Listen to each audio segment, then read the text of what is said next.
Herb time is cabbage time, and Brussels sprouts, yes, you either love them or hate them. With this recipe in this video, I help you to love it a little more. Welcome to Carla Cook's Flap and Action. This is delicious. Before enjoying, there is a bit of work. We want to clean and blanch the Brussels sprouts, and I have already set up some water for that. We add a little salt so that the Brussels sprouts don't leach out. Then we cut off a bit of the stem from the Brussels sprouts. And if there are any bad leaves, we remove them. And very importantly, we make a cross cut at the bottom of the Brussels sprouts, because then this Brussels sprout will be cooked evenly during blanching. So once the Brussels sprouts are cleaned, we put them directly into the boiling water.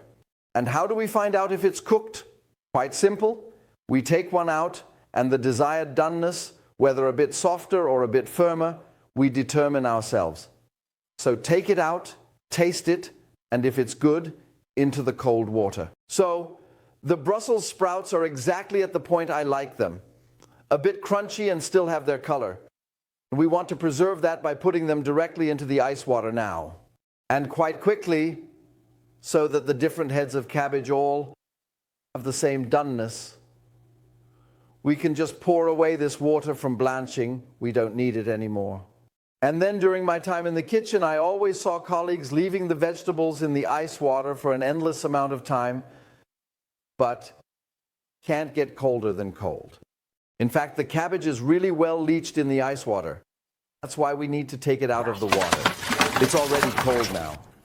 To finish the Brussels sprouts, I first add the bacon to the pan because I want to lightly fry the bacon. And I support this by adding a small puddle of water. The water evaporates immediately, but then the bacon is evenly cooked and has also released some of its fat. So you can hear it right away. The water is gone and the bacon has really changed nicely. It is soft and yet cooked. That's how I would like it.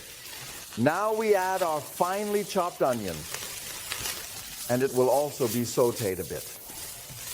And at this point, what would Brussels sprouts be without a nice piece of butter? We can add that now. We support the whole thing as usual with little salt, because the bacon already brings some salt with it. Pepper must not be missing. Nothing will burn for us either. And when we season this now, it mixes much more easily than if we already have the cabbage in later. Nutmeg, just toss everything together. So this is the base for grandmother's Brussels sprouts. They are simply going into the pan now. I really love Brussels sprouts. Me too. They are already cooked the way we want them. They just need to be warmed up now. So basically, the best side dish for you chefs when you have guests. You can prepare everything wonderfully and just combine it at the last moment. The Brussels sprouts are warm again now, perfect for serving. All the guests will be thrilled. Shall we give it a try?